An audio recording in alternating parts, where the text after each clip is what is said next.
Welcome to the Plant a Trillion Trees podcast. I'm Eva Monheim. And I'm Hal Rosner. We are both certified arborists through the International Society of Arboriculture. The purpose of our podcast is to encourage tree planting and proper tree care for our urban forests, which include neighborhoods, parks, and other open spaces. We will also cover a myriad of tree topics, including the important role trees play in relationship to the climate crisis. Thank you for joining us.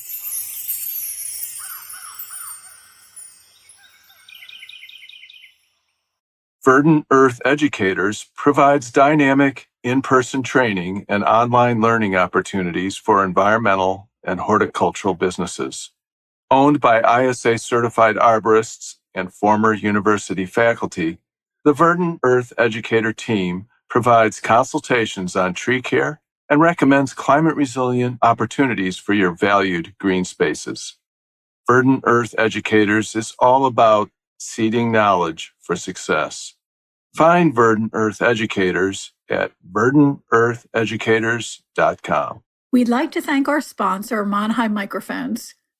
Monheim Microphones designs and handcrafts top-tier studio microphones and preamps right here in the United States in Hollywood, California.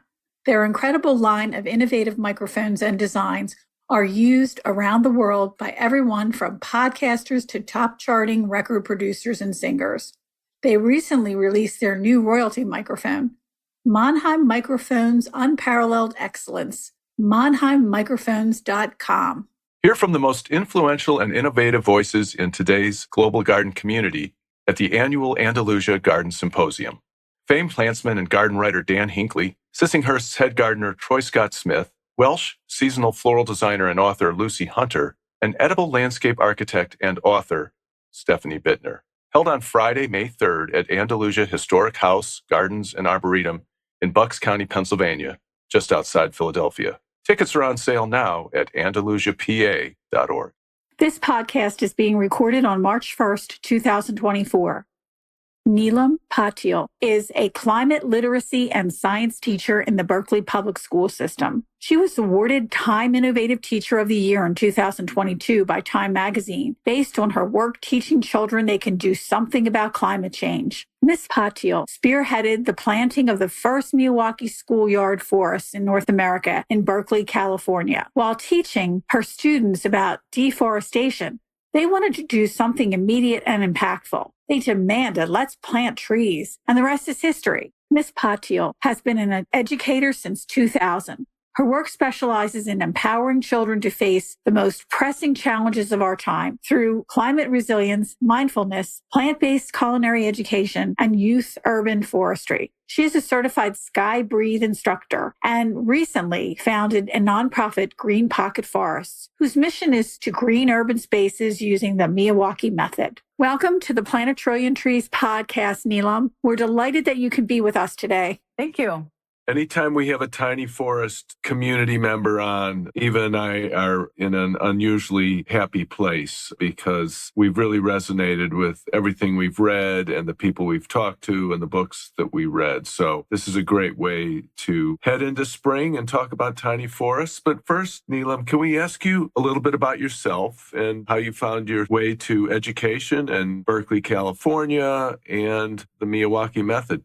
I have been an educator since 2000, and I just always resonated with education. I actually started off as a high school teacher and then stumbled into elementary education and was like, well, this is the best kept secret in the world because it's such a happy job. And I love that my colleagues, their only goal in life is to be happy, which is, my students, right? Those are my main colleagues. I started teaching science in the elementary education in 2019. And climate change is something I've been concerned about for multiple decades. And, whatever projects I do, I always have brought climate change into it. And so I started teaching my students about deforestation, and I taught them about how a football field worth of trees is cut down. I can't remember exactly the statistic. It's something like every 6 seconds or every 60 seconds. And we started studying all of these deforestation slides and learning vocabulary like desertification. And,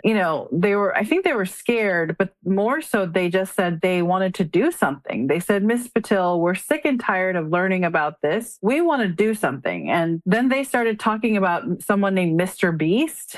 I don't know if you've heard of him. He's like one of the most successful YouTubers of all time. And he had this Team Trees. He did this campaign for 20 million trees. And so they said, we want to be like him.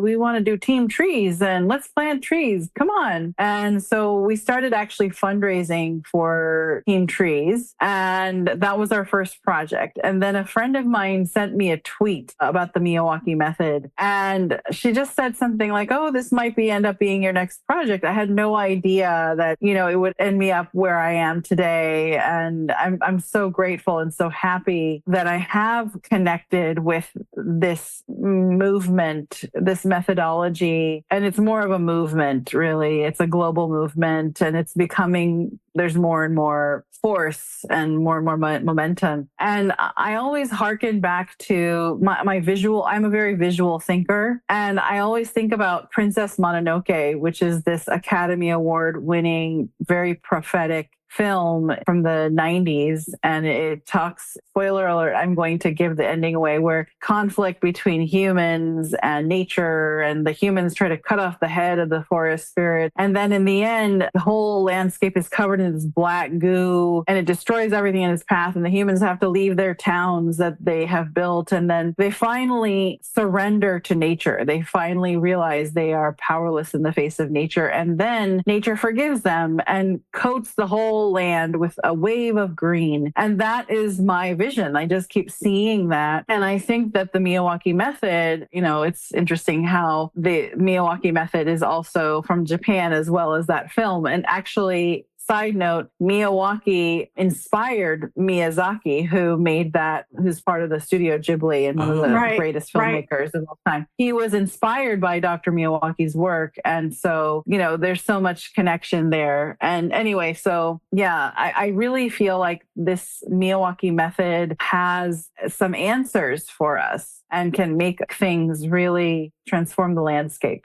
Yeah, that we had a gentleman on our first season, and I found this gentleman in LinkedIn who was from the Netherlands, who was already building Miyawaki there. And they called it the Tiny Forest Project under I think it was a nonprofit heading also over there in the Netherlands. And he started with 2 because a lot of the city students had never been into a forest. And the next thing you know, he's building 10, 20, 100. Next thing you know, he's all over the place, all over the Netherlands, building these tiny forests with the school children. And it was a really wonderful story. And we started to talk about it here on our show. And you said it's a movement. It's picking up momentum. It's picking up momentum faster than we ever could realize. And I think that when we saw your work out in Berkeley, we were just thrilled to see the videos that you had with your children and working with them and looking at how they were planting and their commentary. And that's why we really wanted to have you on the podcast, because of the enthusiasm of the young children, because I think young children really can make a huge difference. And I used to work with 5-year-olds in the elementary school in my community, and we built a landscape and around their school, and they were so protective of it that I'm imagining that's the same thing with your children too. They're very protective of it. They're looking at it. How do they interplay with those little forests that they're building? How do they respond to those forests that they're building? It was a real lesson in life for me to go through the planting of these forests and see how the children interacted during the planting. So I'll tell you a few stories. So on planting day, there were children who were planting these saplings and they were actually giving them birthday parties. They're singing happy birthday. They're sitting in a circle around the sapling and singing happy birthday. And then they gave them their plants, the plants that they planted, they gave them names like Ed and, Fred and Lola. Just really random, funny names, but they loved their plants and their saplings that they had planted. And they really took a lot of ownership. And I think the thing is with children, they're so close to nature. There's a knowingness that is innate. And we're all born with that knowingness. It's just as we get older, we don't necessarily get wiser.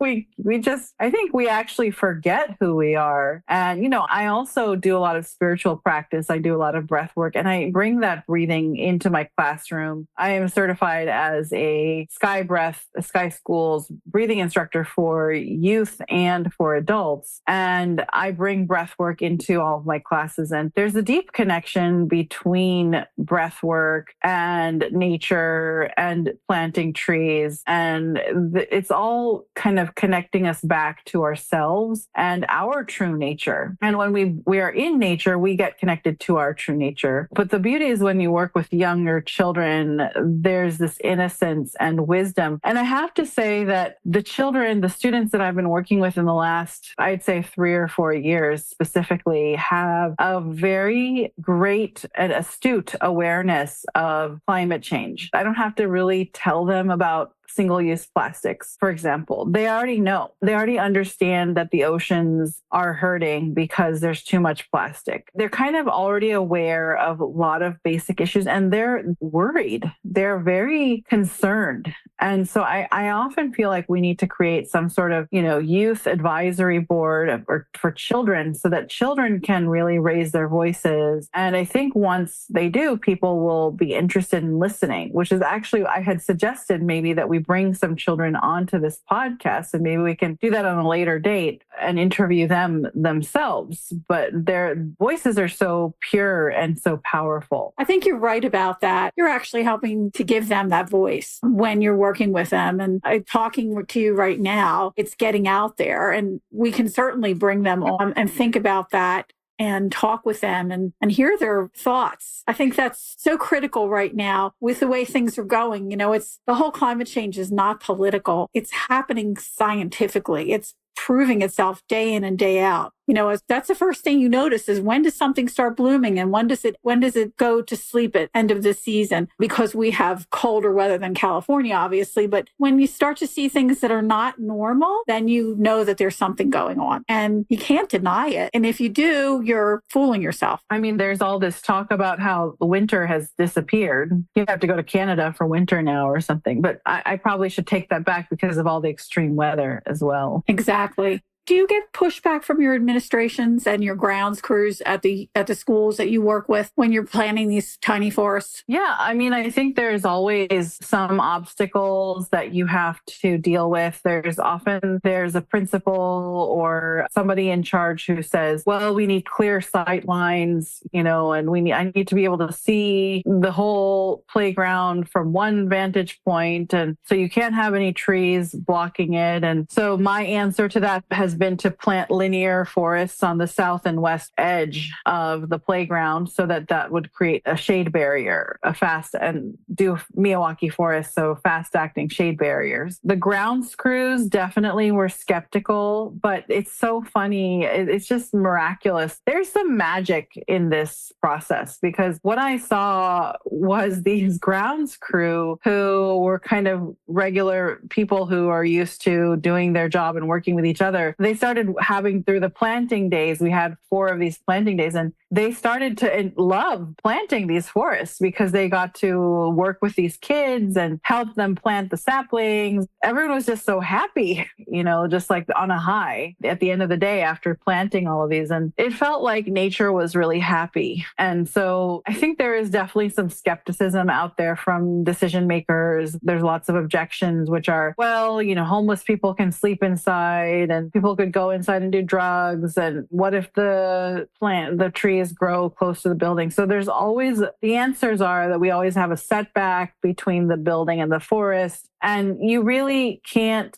so that ensures it from people like sleeping inside of the forest and things like that, or illicit activities. And honestly, these forests become they represent nature. They're sacred, and people actually respect them. We've had very little littering inside of these forests, at least for the last 2 or 3 years since I've seen them. It's really great. So I wanted to ask, as an educator, are you getting opportunities to talk to other school districts, or are you getting requests to come out and talk to, the different organizations that would have an interest in Miyawaki? Yeah, there's some. I think that there's a price tag to this. And when people find out that there is a price tag, schools are typically underfunded. And so there is interest and excitement and enthusiasm. I think there's just a lot of bureaucracy with schools in the United States, much more than even schools in Australia or India. There's unions, there's something called prevailing wage. Maybe that's the wrong word, but there's some sort of a wage that you have to use. And I honestly, what I want to do is develop a training for school teachers so that they can do this as a school project where they actually get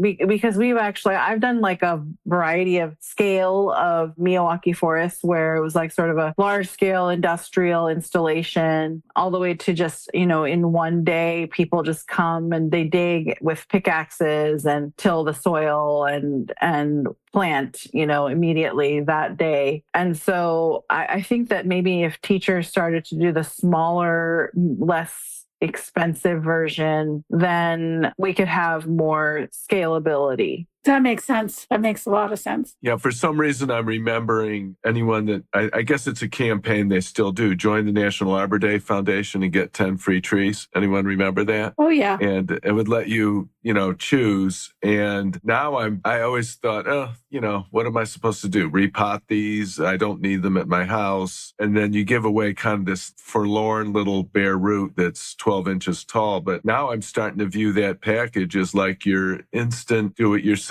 Miyawaki package, ready to roll. A few red maples, a few dogwoods, a few sycamores, and go to town. But it is, as we've kind of indicated, it's very much a perception thing. And on the one hand, I do think it has tremendous potential as a movement, but I also think we're kind of in the earliest days of laying the groundwork. And it's great that it has so much potential for the schools, but to get to scale, it's going to involve other government agencies, the green industry, such as it is. Landscape designers are going to be huge, landscape architects to understand. I think this is something we've learned in past interviews, the potential for taking out turf, big expanses of turf, and doing a Miyawaki installation. Yeah. And the other application would be with data centers, because they consume a tremendous amount of resources, both to cool, they create a lot of heat. They also consume fossil fuels and water. And so I just was listening on the news yesterday that there was a data center that was denied the ability to build in a certain country because they were concerned that it would endanger the access to their water supply. So actually, if you plant a Miyawaki forest around a data center, it could really offset so much of that carbon. Mm-hmm. Yeah.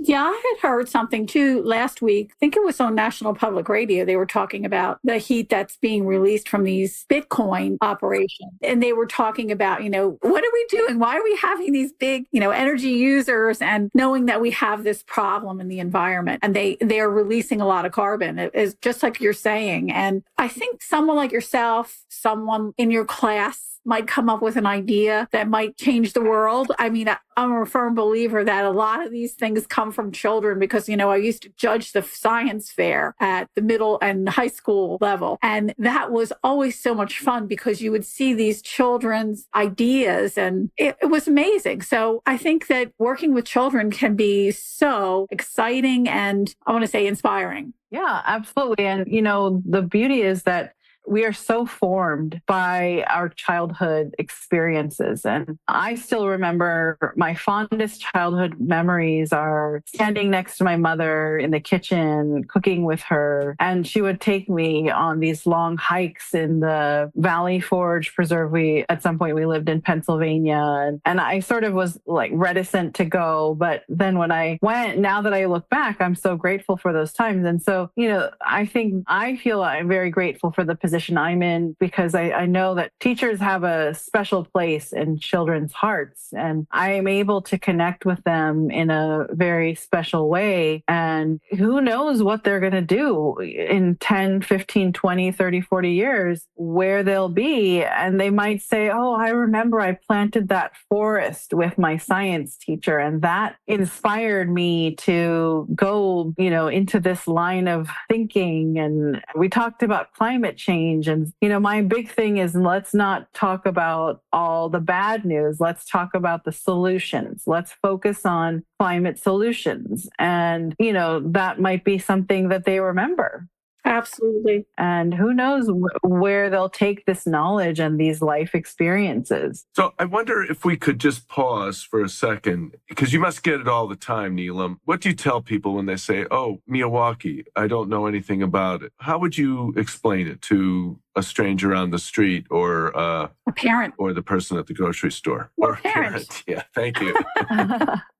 It's so funny. A nervous parent. I feel like I don't even know what I'd say anymore because I've said it so many times. But, I would just probably tell them about the forest that I've planted in Berkeley and, let them know that the Miyawaki method is an ultra dense native planting that grows 10 times faster and uses a fraction of the water and also sequesters 2 to 10 times more carbon sequestration. And I feel like if anyone's listening to this podcast and they want to actually document and research the amount of carbon sequestration, we actually desperately need somebody to do that kind of research. So we have it documented in the United States. It's been studied in India, but we need some sort of credible papers in the United States to take this up. And then I would also talk about biodiversity and show them this photograph, which I should send it to you both. I believe it should be in my email signature, but it shows this before and after of this lawn. And then it became this dense, beautiful Miyawaki forest. And that forest, the lawn was hosting zero biodiversity. And that's a huge lesson for these students. And the Miyawaki forest, what it does is it actually becomes a cradle for biodiversity. And, the problem is that human beings have built cities to keep themselves in and everything else out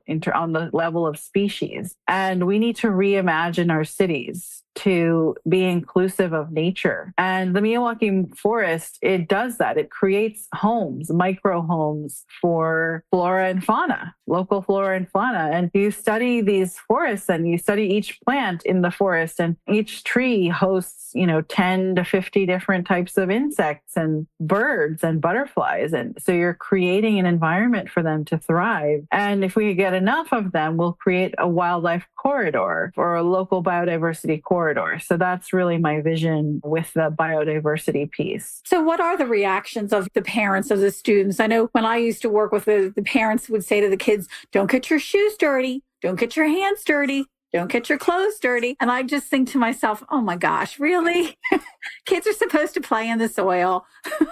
Yeah. I live in Berkeley, California, where we have a very thriving garden program. We have gardening teachers. We have, opportunities for the kids to, do compost, hold worms, get really dirty, roll their hands up and touch the soil. So that's not really the case. Actually, what we found out was that when we brought these children to plant the forest, they were like machines. When they planted 750 saplings in 3 hours. But I don't know if anybody can achieve those kinds of numbers, and children have a lot of agency, and parents want to minimize that and just treat them like they can't make, big decisions decisions or take large actions, but actually they can. Do you think that the adults actually, they put their fears on their children and it stops in later life, that it actually stops their kids because parents will say, they use their own fears to feed their children those fears. And I know around here, I was listening to an older man telling me that it's good to cut down all the shrubs and trees because people hide behind them and it's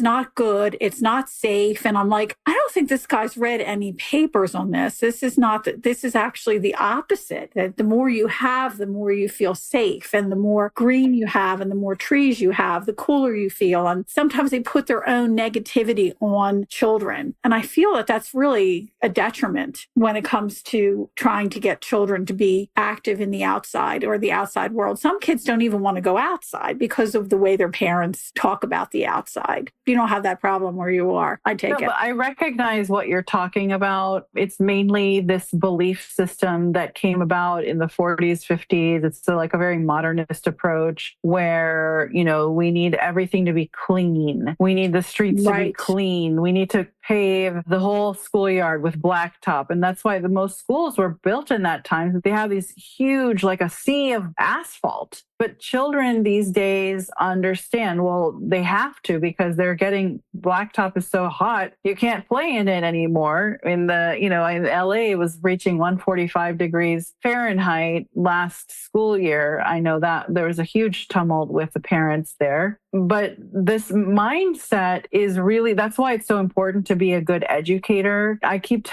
actually have started this program. It's called Miyawaki Forest Academy. And I have my first cohort. We have 7 students that I'm teaching how to design their own Miyawaki forest. And, everyone wants to jump to, let me roll up my sleeves and start planting. And I have to tell them, actually, your main job is to be an educator, an ambassador, to open up these doors, because people need to get educated. We need to shift the terms of the debate. And the terms have for a long time been through this modernist lens of let's pave Mother Nature. But I think people are really waking up. And children, they don't need any convincing. If I ask a principal, would you give half of your playground to nature so we can create a forest? The principal would say, absolutely not. The kids need room to play. If I ask a child, would you give half of your playground to nature? They would say yes. And there wouldn't be a question about it because they understand the importance of nature. You hit the nail on the head. The children would pick something other than what is there. They're actually breaking up a lot of our school grounds here in Philadelphia to make them permeable because of stormwater runoff. But then with that come the trees and come the other plants and come the insects and come the pollinators. And then, of course, birds.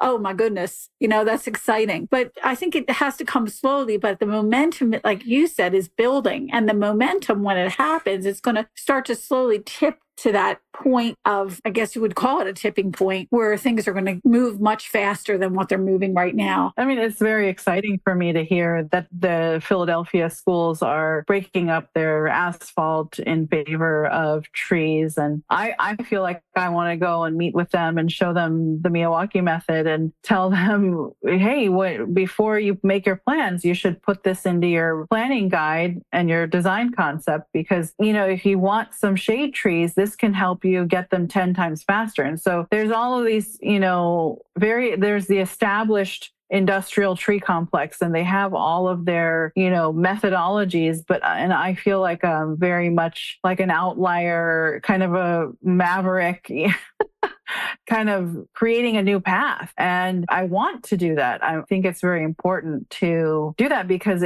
we don't have a whole lot of time anymore, and we really need to make a change very quickly. And that's the beauty of this method. It can really turn a corner and shift the direction of things in such a short time. You just mentioned industrial tree complex. Can you give us your definition? I don't know what you mean, but I like it. I mean, what I mean by that is there's an established methodology of forestry in this country, and they have their ways of planting, which is 8 to 15 feet apart. It's sometimes a forest could be all the same species. Sometimes the species selected wouldn't be, maybe not be native. It might be some other species that's selected for its fast growth potential. And, there's all kinds of methodologies out there that the Miyawaki forest methodology really challenges directly. That's sort of what I meant by the tree planting industrial complex. I think Suzanne Simard's book, I'm not sure if you've ever read it, but she talks about how important it is to have diversity when you're planting trees for harvesting. She was saying that once you clear cut something, it never grows back the same. It never grows back as vigorous because you cleaned out the whole area. And these plants have interconnectedness to one another that actually helps them grow. And also she discovered that trees will actually give energy. If they have a lot of it, they'll give it to the other tree. And it doesn't make a difference what species it is, but they have this energy that they can pass on. And of course, they'll pass it on to their own seedlings and their own sprouts off the root. That part of it, you're right on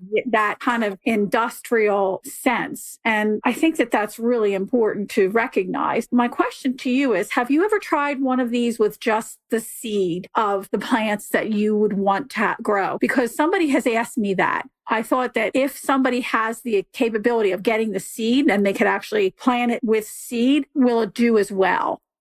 I don't know the answer to that. I would definitely recommend that area remained highly protected if they were doing seeds. I would say probably at least sprout the seeds until they were maybe a 1/4 inch in those little 1/4 inch containers. But I don't know. I have heard that in Brazil, they have a method.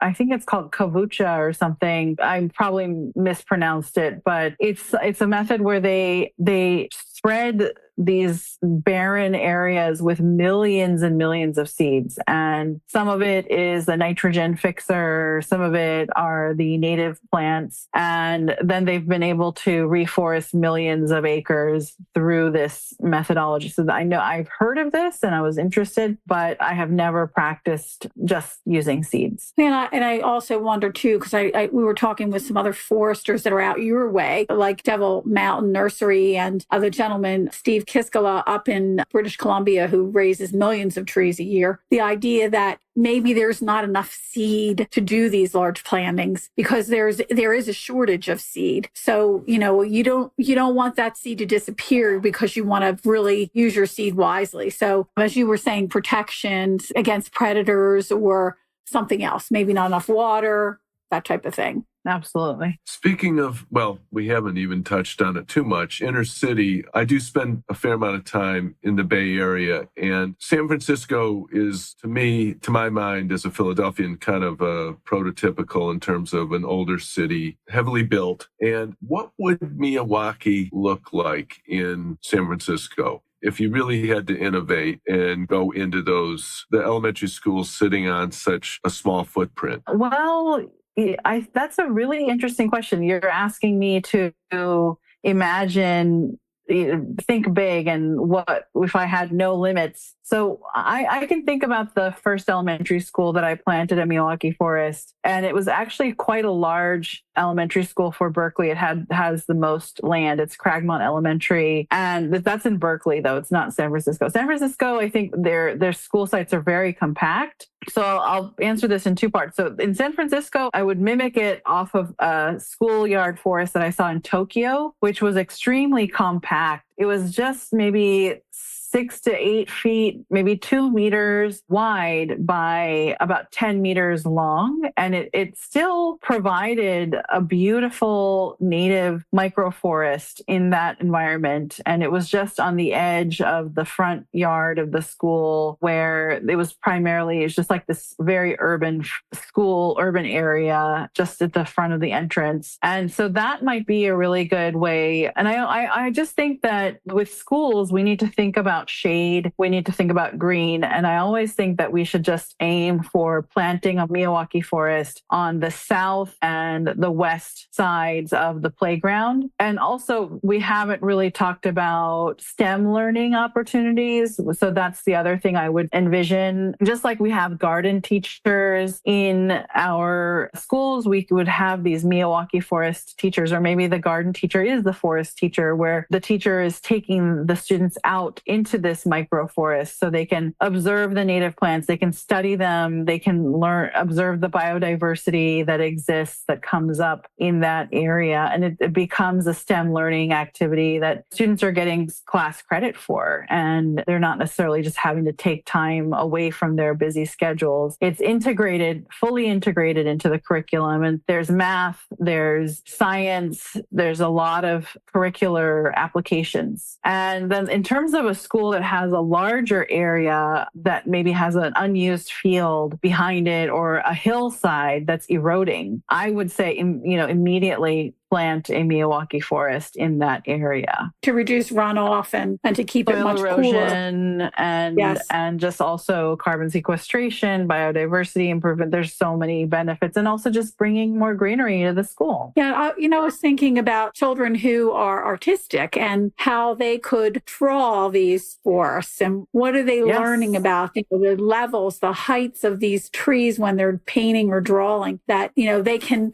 create depth and dimension as they're drawing, so that they can learn what it looks like as the forest is growing, do developmental drawings over time so that they have this wonderful record, not necessarily photographs, but, using their skill sets. And there's so many other ways to learn besides being in the classroom, being outside. Learning through nature. Outdoor education. And also, as a science teacher, scientific drawing and observational sketching is a huge part of learning for us. And it's a major teaching tool. With the inner city Miyawaki design scenario, I am remembering Hannah Lewis's book, The Miyawaki Method. And throughout this interview this afternoon, I kept thinking, what was she saying? What was the unit that she was recommending? Was it a football field? Tennis court. No, it was actually one parking place. Oh, one parking. You can make a Miyawaki. Yeah, you can convert one parking place to a Miyawaki. And that seems particularly apt for, symbolically and otherwise, for an inner city location. And I'm thinking, like I said, of some of the elementary schools I look at in San Francisco with the high fences and the vast blacktop. It's just, hey, just get in there and get a 16x8 carved out and start there and watch the magic happen. Absolutely. So, I fully support that vision, and I'll be there. When you plant it or when it gets planted.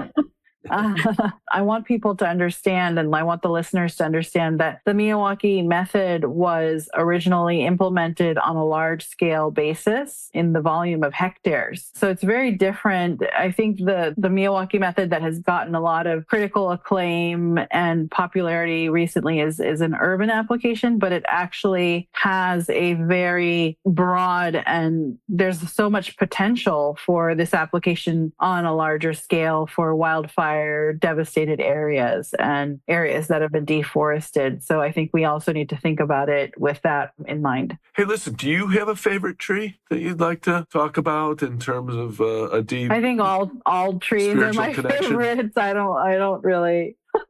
If you see my home, that's a good answer. We love that. I have been an apartment dweller and now a condo dweller, and my home is filled with indoor plants because I have not, as an adult, had access to a yard. But I felt, let me make my whole home a jungle, and so I have a really wonderful collection of plants, and I just think it's so important to have that. So whatever the plant is, I love it. Well, thank you so much for joining us and sharing your passion with our listeners. And I'm thinking about all those young people out there, and the hope and prayer is that they get to engage with a Miyawaki planting program at some point in their young lives. Well, thank you for your talents and your love and passion for nature. We really appreciate that. Thank you, Eva and Hal. Very nice to meet you. And to all the listeners, see you in the forest.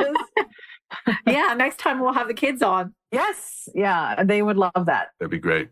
Okay. Thanks again. Take care. Bye. Bye.